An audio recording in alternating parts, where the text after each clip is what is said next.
Dear students, Mary's physics ക്ലാസ്സിലേക്ക് ഏവർക്കും സ്വാഗതം. Vision and the world of colours എന്ന ആറാമത്തെ ചാപ്റ്ററിൻ്റെ ക്വസ്റ്റ്യൻ ആൻസേഴ്സ് ആണ് ഈ വീഡിയോയിൽ ഡിസ്കസ് ചെയ്യുന്നത്. Page number 146. ഒന്നാമത്തെ ക്വസ്റ്റ്യൻ നോക്കുക. How is the condition of the ciliary muscles while watching a distant object? How does this influence the focal length of the eye lens? Eye ലെൻസുമായിട്ട് attach ചെയ്ത് ciliary muscles ഉണ്ട്. Ciliary muscles relax ചെയ്യുകയും contract ചെയ്യുകയും ചെയ്യുന്നതിനനുസരിച്ച് eye ലെൻസിന്റെ focal length മാറുകയും near by ഓബ്ജക്റ്റിന്റെയും distant ഓബ്ജക്റ്റിന്റെയും ഇമേജ് റെറ്റിനയിൽ ഫോം ചെയ്യുകയും ചെയ്യും എന്ന് നമ്മൾ പഠിച്ചായിരുന്നു. നിയർ ഓബ്ജക്ട്സിൽ നമ്മൾ നോക്കുമ്പോൾ ഐ ലെൻസിന്റെ ഫോക്കൽ ലെങ്ത് കുറഞ്ഞായിരിക്കണം. ഫോക്കൽ ലെങ്ത് കുറയണമെങ്കിൽ ഐ ലെൻസിന്റെ കർവച്ചർ കൂടണം. കർവച്ചർ കൂടണമെങ്കിൽ ഈ ഐ ലെൻസുമായിട്ട് അറ്റാച്ച് ചെയ്തിരിക്കുന്ന സീലിയറി മസിൽസ് കൺട്രാക്ട് ചെയ്യണം.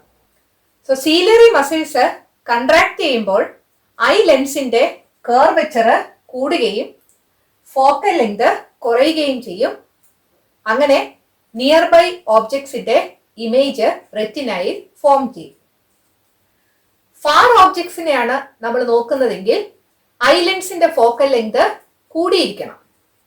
ഐ ലെൻസിന്റെ ഫോക്കൽ ലെങ്ത് കൂടണമെങ്കിൽ ഐ ലെൻസിന്റെ കർവച്ചർ കുറയണം. ഐ ലെൻസിന്റെ കർവച്ചർ കുറയണമെങ്കിൽ അതുമായി അറ്റാച്ച് ചെയ്തിരിക്കുന്ന സീലിയറി മസിൽസ് റിലാക്സ് ചെയ്യണം, അല്ലെങ്കിൽ അതിന് അയവ് വരണം. സോ സീലിയറി മസിൽസ് റിലാക്സ് ചെയ്യുമ്പോൾ ഐ ലെൻസിന്റെ കർവച്ചർ കുറയുകയും ഫോക്കൽ ലെങ്ത് കൂടുകയും ചെയ്യും. അപ്പോൾ ഫാർ ഓബ്ജക്ട്സിന്റെ ഇമേജ് റെറ്റിനയിൽ പതിയും. നിങ്ങളോട് ചോദിച്ചിരിക്കുന്ന question, how is the condition of the ciliary muscles while watching a distant object? Distant object watch ചെയ്യുമ്പോൾ സീലിയറി മസിൽസിന്റെ കണ്ടീഷൻ എന്തായിരിക്കും എന്നുള്ളതാണ്. സീലിയറി മസിൽസ് റിലാക്സ് ചെയ്യുകയാണ് ചെയ്യുന്നത്. How does this influence the focal length of the eye lens? Eye ലെൻസിന്റെ focal length കൂടും. So ഒന്നാമത്തെ ക്വസ്റ്റിന്റെ ആൻസർ എഴുതിയിരിക്കുന്നത് നോക്കുക. When we look at distant objects, the ciliary muscles related to the eye lens are relaxed and the curvature of the lens decreases and hence the focal length increases. രണ്ടാമത്തെ question നോക്കുക. A child sitting at the back bench of a classroom is unable to see the letters on the board clearly. What is the defect of the eye of the child? How can it be remedied? Draw its ray diagram. Back ബെഞ്ചിലിരിക്കുന്ന കുട്ടിക്ക് ബോർഡിൽ എഴുതിയിരിക്കുന്നത് കാണാൻ പറ്റുന്നില്ല. ആ കുട്ടിക്ക് എന്ത് problem ആയിരിക്കും കണ്ണിനുള്ളത് എന്നാണ് ചോദിച്ചിരിക്കുന്നത്. ആ കുട്ടിയുടെ പ്രോബ്ലം നിയർ സൈറ്റഡ്നെസ് അല്ലെങ്കിൽ മയോപ്പിയ ആണ്. അടുത്തുള്ളത് കാണാം, ദൂരെയുള്ളത് കാണാൻ പറ്റത്തില്ല. ആ പ്രോബ്ലം പരിഹരിക്കാൻ വേണ്ടി സ്യൂട്ടബിൾ പവർ ഉള്ള കോൺകേവ് ലെൻസ് ആണ് ഉപയോഗിക്കേണ്ടത്. The child has nearsightedness or myopia. It can be rectified by using concave lens of suitable power. ടെക്സ്റ്റിലെ ഫിഗർ 6.7 ആണ് ഈ വരച്ചിരിക്കുന്നത്. ഐബോള് വരച്ചിട്ടുണ്ട്. ഇത് ഐ ലെൻസ് ആണ്. ഐ ലെൻസിന് മുമ്പിലായിട്ട് കോൺകേവ് ലെൻസ് വരയ്ക്കുക. മയോപ്പിയ ഉള്ള ഒരു വ്യക്തിക്ക് ഡിസ്റ്റന്റ് ഓബ്ജക്ട്സിന്റെ ഇമേജ് റെറ്റിനയിൽ ഫോം ചെയ്യാതെ വരികയാണ്. കോൺകേവ് ലെൻസ് നമ്മൾ ഉപയോഗിക്കുകയാണെങ്കിൽ ആ ഇമേജ് റെറ്റിനയിൽ തന്നെ ഫോം ചെയ്യും. റേ ഡയഗ്രാം വരയ്ക്കുമ്പോൾ നിങ്ങൾ ശ്രദ്ധിക്കുക, ഡിസ്റ്റന്റ് ഓബ്ജക്ട്സിൽ നിന്ന് വരുന്ന റേസ് പാരലൽ റേസ് ആയിരിക്കും. അതുകൊണ്ടാണ് ഇവിടെ പാരലൽ റേസ് കാണിച്ചിരിക്കുന്നത്. ഇവിടെ 3 പാരലൽ റേസ് കാണിച്ചിട്ടുണ്ട്. ആ പാരലൽ റേസ് ആദ്യം കോൺകേവ് ലെൻസിലൂടെ കടന്നു പോകും. കോൺകേവ് ലെൻസില് റേസ് ഡൈവേർജ് ചെയ്യുകയാണ് ചെയ്യുന്നത്. അതുകൊണ്ട് ഈ പാരലൽ റേസ് ഒരല്പം നിങ്ങൾ ചെരിക്കണം. കോൺകേവ് ലെൻസിലൂടെ കടന്നു കഴിയുമ്പോൾ. കോൺകേവ് ലെൻസിന്റെ മിഡിലിൽ വെച്ച് ഒരല്പം ചെരിക്കുക ഈ വരയ്ക്കുന്ന ലൈൻ. അതുപോലെ തന്നെ ഈ ലൈനും ഡൈവേർജ് ചെയ്യുന്നതായിട്ട് കാണിക്കുക, അകന്നു പോകുന്നതായിട്ട് കാണിക്കുക. ഒപ്റ്റിക് സെന്ററിലൂടെ പോകുന്ന റേ ആണ് നടുക്കത്തെ റേ, അത് നേരെ തന്നെ കടന്നു പോകും. ഈ ഡൈവേർജ് ചെയ്തു പോകുന്ന റേസ് ആണ് ഐ ലെൻസിൽ വന്ന് വീഴുന്നത്. ഐ ലെൻസ് എന്ന് പറയുന്നത് ഒരു കോൺവെക്സ് ലെൻസ് ആണ്. കോൺവെക്സ് ലെൻസിൽ റേസ് കൺവേർജ് ചെയ്യുകയാണ് ചെയ്യുന്നത്, അതായത് ഒരു പോയിന്റിലേക്ക് കേന്ദ്രീകരിക്കും. സോ ഈ രണ്ട് റേസ് റെറ്റിനയിൽ വന്ന് കൺവേർജ് ചെയ്യണം. ഇവിടെ ഈ ഡോട്ടഡ് ലൈൻ കാണിച്ചിരിക്കുന്നത് കോൺകേവ് ലെൻസിൽ നിന്ന് ഡൈവേർജ് ചെയ്ത് വരുന്ന റേസ് പുറകോട്ട് എക്സ്റ്റെൻഡ് ചെയ്തിരിക്കുകയാണ്. ഇവിടെ ഡൈവേർജ് ചെയ്ത് വരുന്ന ഈ റേ പുറകോട്ട് നമ്മൾ എക്സ്റ്റെൻഡ് ചെയ്യുമ്പോൾ O എന്ന് പറയുന്ന ഓബ്ജക്റ്റിലാണ് എത്തുന്നത്. ഇവിടുത്തെ ഡിസ്റ്റന്റ് ഓബ്ജക്റ്റ് ആണ് O. ഇത് ഡിസ്റ്റന്റ് ഓബ്ജക്റ്റിൽ നിന്ന് വരുന്ന രീതിയിലാണ് ഈ കോൺകേവ് ലെൻസിൽ നിന്ന് റേസ് ഡൈവേർജ് ചെയ്ത് പോകുന്നത്. കോൺകേവ് ലെൻസിലൂടെയും ഐ ലെൻസിലൂടെയും റേ കടന്നു പോകുമ്പോൾ ഏത് രീതിയിൽ വരയ്ക്കണമെന്ന് നിങ്ങൾക്ക് കുറച്ചുകൂടെ വ്യക്തമാകാൻ വേണ്ടിയാണ് വലുതായിട്ട് വരച്ചിരിക്കുന്നത്. ഡിസ്റ്റന്റ് ഓബ്ജക്റ്റിൽ നിന്ന് വരുന്ന റേസ് പാരലൽ റേസ് ആയിരിക്കും. അതാണ് ഈ രണ്ട് ലൈൻസ് കാണിച്ചിരിക്കുന്നത്. ഇത് ഒപ്റ്റിക് സെന്ററിലൂടെ പോകുന്നതാണ്, അതിന് ഡീവിയേഷൻ ഒന്നും ഉണ്ടാകത്തില്ല, നേരെ അങ്ങ് പോകും. കോൺകേവ് ലെൻസിൽ നമുക്കറിയാം റേസ് ഡൈവേർജ് ചെയ്യുക ചെയ്യുന്നത് അല്ലേ. സോ അതുകൊണ്ട് ഈ പാരലൽ റേസ് നേരെ പോകുന്നതിന് പകരം അവ അകന്നു പോകും. ആ അകന്നു പോകുന്ന റേസ് നമ്മൾ പുറകോട്ട് എക്സ്റ്റെൻഡ് ചെയ്താൽ അത് ആ ഡിസ്റ്റന്റ് ഓബ്ജക്റ്റിൽ നിന്ന് വരുന്നത് പോലെ തോന്നും. അതുകൊണ്ടാണ് ഇങ്ങോട്ട് ഡോട്ടഡ് ലൈൻസ് കാണിച്ചിരിക്കുന്നത്. ആ റേ കോൺവെക്സ് ലെൻസിലൂടെ കടന്നു പോകും. കോൺവെക്സ് ലെൻസ് കൺവേർജിങ് ലെൻസ് ആണ്, അതുകൊണ്ട് ആ രണ്ട് റേസ് കൺവേർജ് ചെയ്യും. ഈ രീതിയിൽ വേണം നിങ്ങൾ ഇവിടെ വരയ്ക്കാൻ. ഫാർ സൈറ്റഡ്നെസ് അല്ലെങ്കിൽ ഹൈപ്പർ മെട്രോപ്പിയയിലെ റേ ഡയഗ്രം കൂടെ വരച്ചു കാണിക്കാം. ഫാർ സൈറ്റഡ്നെസ്സിൽ ദൂരെയുള്ള ഓബ്ജക്ട്സ് കാണാം, അടുത്തുള്ള ഓബ്ജക്ട്സ് കാണാൻ പറ്റത്തില്ല. സ്യൂട്ടബിൾ പവർ ഉള്ള കോൺവെക്സ് ലെൻസ് ആണ് ഹൈപ്പർ മെട്രോപ്പിയ അല്ലെങ്കിൽ ഫാർ സൈറ്റഡ്നെസ് ഉള്ള പേഴ്സണിൽ ഉപയോഗിക്കുന്നത്. കോൺവെക്സ് ലെൻസ് ആണ് ഈ വരച്ചിരിക്കുന്നത്. ഇത് ഐ ലെൻസ് ആണ്. ഐ ലെൻസും കോൺവെക്സ് ലെൻസ് ആണ്. അടുത്തുള്ള ഓബ്ജക്റ്റ് ആണ് കാണാൻ മേലാത്തത്. അടുത്തുള്ള ഓബ്ജക്റ്റിൽ നിന്ന് വരുന്ന രണ്ട് റേസ് ആണ് ഇവിടെ കാണിച്ചിരിക്കുന്നത്. കോൺവെക്സ് ലെൻസ് കൺവേർജ് ചെയ്യുകയാണ് ചെയ്യുന്നത്. സോ അത് ചെറുതായിട്ടൊന്ന് ചെരിയും, ഈ ലെൻസിൽ വന്ന് വീഴും, അവിടെ വീണ്ടും കൺവേർജ് ചെയ്യും. അങ്ങനെ ഇമേജ് ഫോർമേഷൻ റെറ്റിനയിൽ നടക്കും. റേ ഡയഗ്രാം കുറച്ചുകൂടെ വലുതായിട്ട് ഇവിടെ കാണിച്ചിരിക്കുകയാണ്. നിയർ പോയിന്റിൽ നിന്ന് വരുന്ന രണ്ട് റേസ് ആണ് ഈ കാണിച്ചിരിക്കുന്നത്. ഇത് ഒപ്റ്റിക് സെന്ററിലൂടെ പോകുന്ന റേ ആണ്, അത് നേരെ കടന്നു പോകും. ഈ റേസ് കൺവേർജ് ചെയ്യും. അതിങ്ങനായിരുന്നു റേ നമ്മൾ വരച്ചത്. അത് കൺവേർജ് ചെയ്യാൻ ചെറുതായിട്ടൊന്ന് ചെരിയും. ഈ ലെൻസിൽ വീണ് കഴിയുമ്പോൾ അത് വീണ്ടും ചെരിയും. അതുപോലെ തന്നെയാണ് ഈ റേയ്ക്കും സംഭവിക്കുന്നത്. ഇവിടെയായിരിക്കും ഇമേജ് ഫോർമേഷൻ ഉണ്ടാകുന്നത്. ഈ രണ്ട് റേ ഡയഗ്രവും നിങ്ങൾ നല്ലതുപോലെ വരച്ചു പഠിക്കുക. ഇതിലേതെങ്കിലും ഒരെണ്ണം ഉറപ്പായിട്ടും ചോദിച്ചിരിക്കും. മൂന്നാമത്തെ ക്വസ്റ്റ്യൻ നോക്കുക. A person is not able to see objects beyond 1.3 metre. What remedy can you suggest for this defect? 1.3 മീറ്ററിന് അപ്പുറമുള്ള ഓബ്ജക്ട്സ് ഒന്നും ഒരു വ്യക്തിക്ക് കാണാൻ സാധിക്കുന്നില്ല.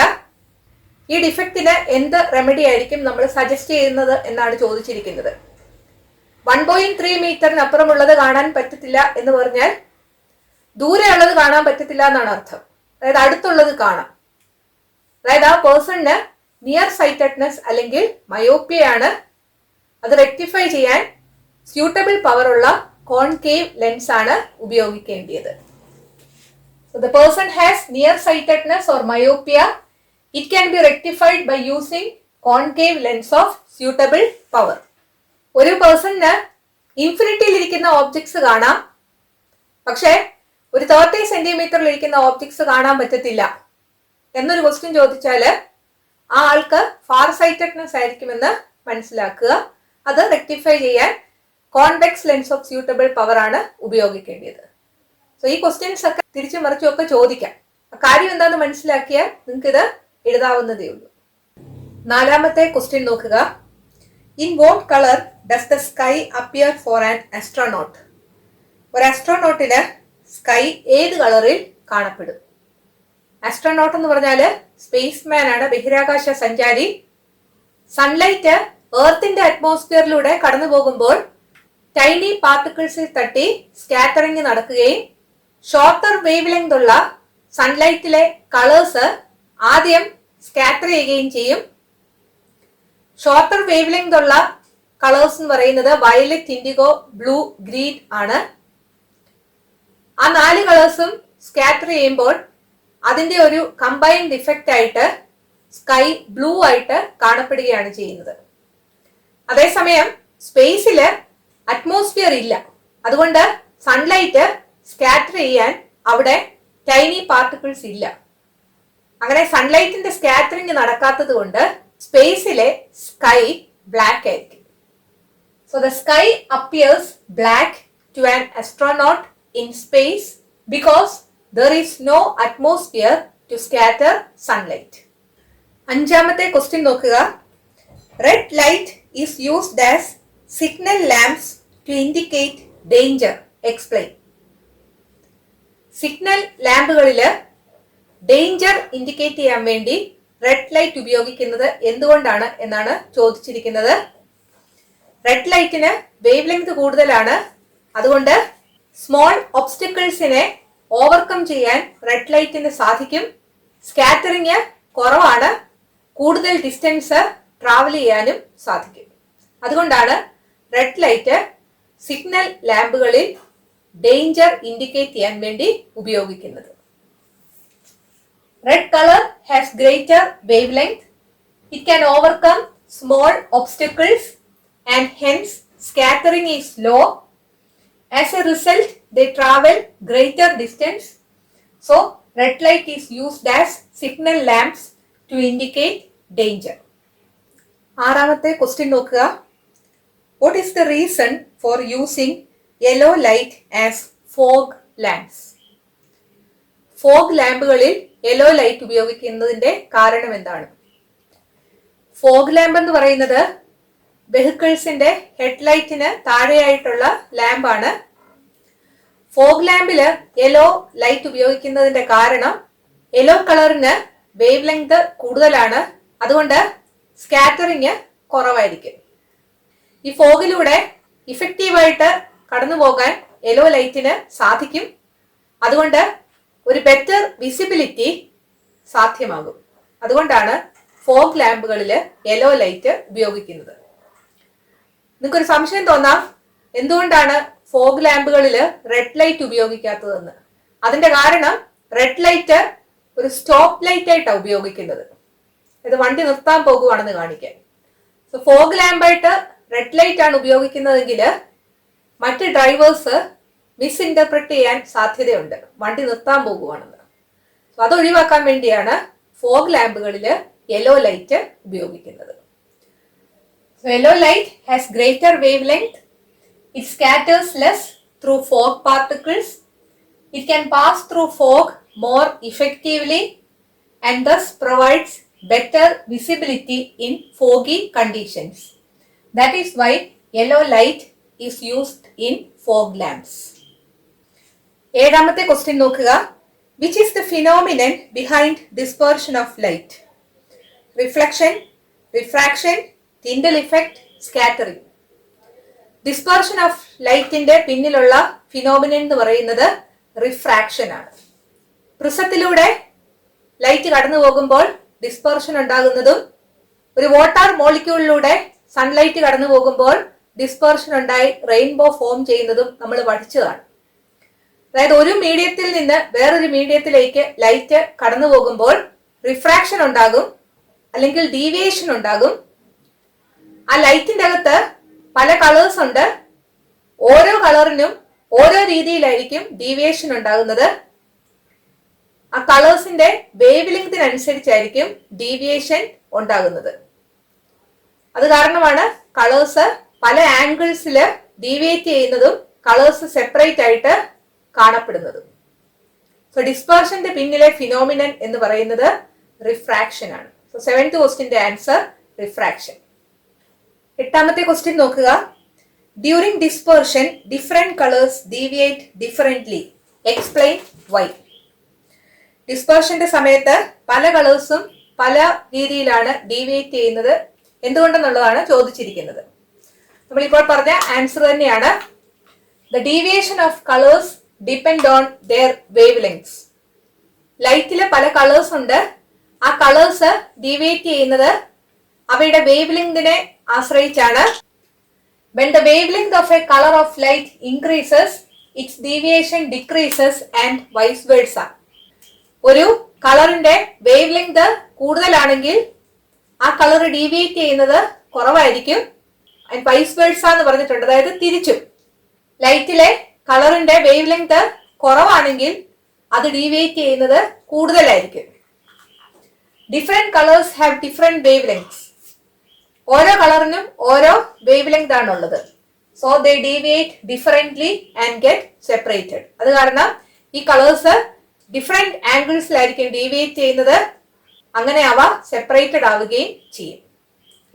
9ാമത്തെ ക്വസ്റ്റ്യൻ നോക്കുക. The telescope called Chandra X-ray observatory is placed in the outer space. What is the advantage of placing it there? Explain with reference to the scattering of light in the atmosphere. Chandra X-ray observatory എന്ന telescope outer സ്പേസിലാണ് വെച്ചിരിക്കുന്നത്. Outer സ്പേസിൽ വെച്ചിരിക്കുന്നത് കൊണ്ട് എന്തെങ്കിലും advantage ഉണ്ടോ? അറ്റ്മോസ്ഫിയറിലെ scattering of ലൈറ്റുമായി ബന്ധപ്പെടുത്തി answer എഴുതാനാണ് ചോദിച്ചിരിക്കുന്നത്. ഔട്ടർ സ്പേസില് ഗ്യാസസോ ടൈനി പാർട്ടിക്കിൾസോ ഇല്ല. അതുകൊണ്ട് ലൈറ്റിന് സ്കാറ്ററിംഗ് ഒന്നും ഉണ്ടാകത്തില്ല. അത് കാരണം ഔട്ടർ സ്പേസിലിരിക്കുന്ന ടെലസ്കോപ്പിലൂടെ ഹെവൻലി ബോഡീസ് വ്യക്തമായിട്ട് കാണാനായിട്ട് സാധിക്കും. അതേസമയം എർത്തിലായിരുന്നു ആ ടെലസ്കോപ്പ് ഇരുന്നതെങ്കിൽ ഈ ഹെവൻലി ബോഡീസ് ക്ലിയർ ആയിട്ട് കാണാൻ സാധിച്ചില്ലെന്ന് വരും. കാരണം ലൈറ്റിന് സ്കാറ്ററിംഗ് ഉണ്ടാകും. സൺ, മൂൺ, സ്റ്റാർസ്, പ്ലാനറ്റ്സ് എല്ലാം ഹെവൻലി ബോഡീസ് ആണ്. ഈ ഹെവൻലി ബോഡീസ് വ്യക്തമായിട്ട് കാണാൻ സാധിക്കുന്നതിന് വേണ്ടിയാണ് ടെലസ്കോപ്പ് ഔട്ടർ സ്പേസിൽ വെച്ചിരിക്കുന്നത്. Vision and the world of colours എന്ന 6ാമത്തെ ചാപ്റ്ററിന്റെ മുഴുവൻ ക്വസ്റ്റ്യൻ ആൻസേഴ്സും നമ്മൾ ഡിസ്കസ് ചെയ്തു. ഈ വീഡിയോ നിങ്ങൾക്ക് ഇഷ്ടപ്പെട്ടെങ്കിൽ നിങ്ങളുടെ കൂട്ടുകാരോടും മേരീസ് ഫിസിക്സ് ക്ലാസിനെ കുറിച്ച് പറയണം. ഈ ചാനൽ സബ്സ്ക്രൈബ് ചെയ്യാൻ മറക്കരുത്. അടുത്ത വീഡിയോയിൽ വീണ്ടും കാണാം. Thank you.